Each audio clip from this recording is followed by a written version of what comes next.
the biggest challenge that we have is having adequate financing to match meeting the needs and the desires of achieving the SDGs. As much as we try to raise public and both domestic financing, we find ourselves far behind mobilizing the resources needed. So the issue is what more needs to be done to allow us to move forward in terms of achieving the SDGs and the national development priorities. Everything from allowing for the right macroeconomic environment, have that stability from the debt challenge that we have, providing us the right financing or the fiscal space, have investments in basic services, in social protection, but also to invest in infrastructure. We find ourselves challenged. And so we've set out to implement a series of reforms.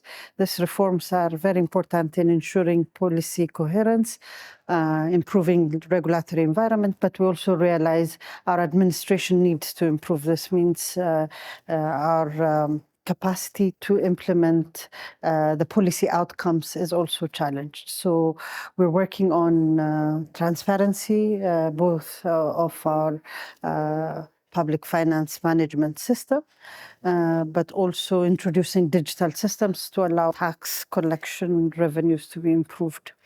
Our economies are also economies of informal sectors.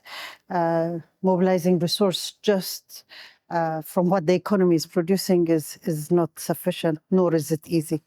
So this means we have to be innovative enough to attract additional financing. This includes our heavily relies on attracting private sector financing to come into the space. For that to happen, we have to be sure that there is continuous public-private dialogues, that there are PPP projects and programs happening, that the environment is conducive enough for investors to work in, the ease of doing business and reforms happening in various sectors like energy, logistics, and others all come into ensuring that we have adequate space to mobilize and improve for financing to come into Ethiopia. However, because of the global context that we're in, we find the debt scenario needs to be addressed. Ethiopia has, through the process, a legacy of high debt, and this debt needs to be managed quite well. So our budget often goes into repayment of debt, and this takes away resources which could have gone into social basic services.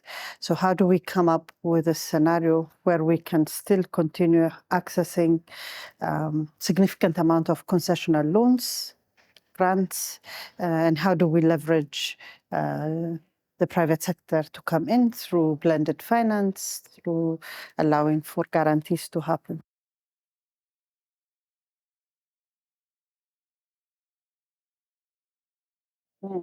So the INFF has been a good experience for us so far. It first allowed us to analyze the context properly, to look into what we're desiring to achieve versus the resources that we have, and how do we make sure that we are able to mobilize or attain further financing for those objectives to be realized. Now the process of developing the strategy is there.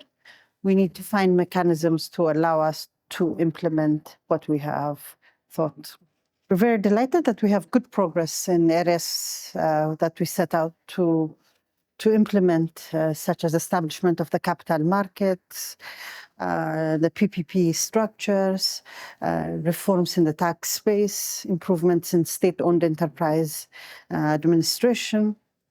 So there is a lot of good story that's happening as we are starting to even implement the INFF strategies. We need additional capacity in terms of ensuring that this is interlinked with our regular process and systems. That as government at national level, at subnational level, we have coordination mechanisms to ensure that our planning, our financing is really all aligned and operating in the same space. So this will allow us to ensure that we have more transparent public expenditure processes. It will allow us prioritization in a very stringent and complex environment. It also gives us space for flexibility. The context that we are in today allows for innovative and flexible measures to happen through this process. So we need accelerated implementation of development programs. And so for us, it's very important that we have the right coordination structures, that we are regularly monitoring the outcomes, that we have reports coming out, really holding us accountable to the plans that we have made. Overall, it is a good start, but this coordination also needs to happen at the international level, where we need our development partners, bilateral, multilaterals, IFIs, the private sector, civil society also, to come in together and align across these objectives. Without having this coordination, we fear that we will not be able to go the distance that we hope.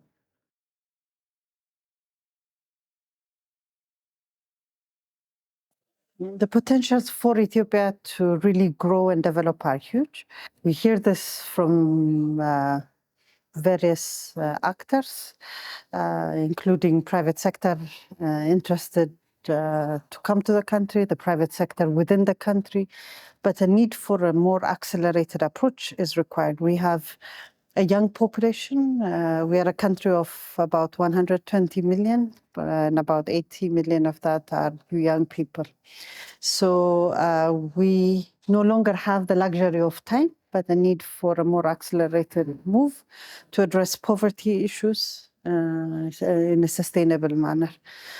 Our infrastructures, our investments have to make sense, and we cannot achieve this outcome if the international community in itself is fragmented, and if the tools and the discussions that we're having, nor the support coming in, is fragmented.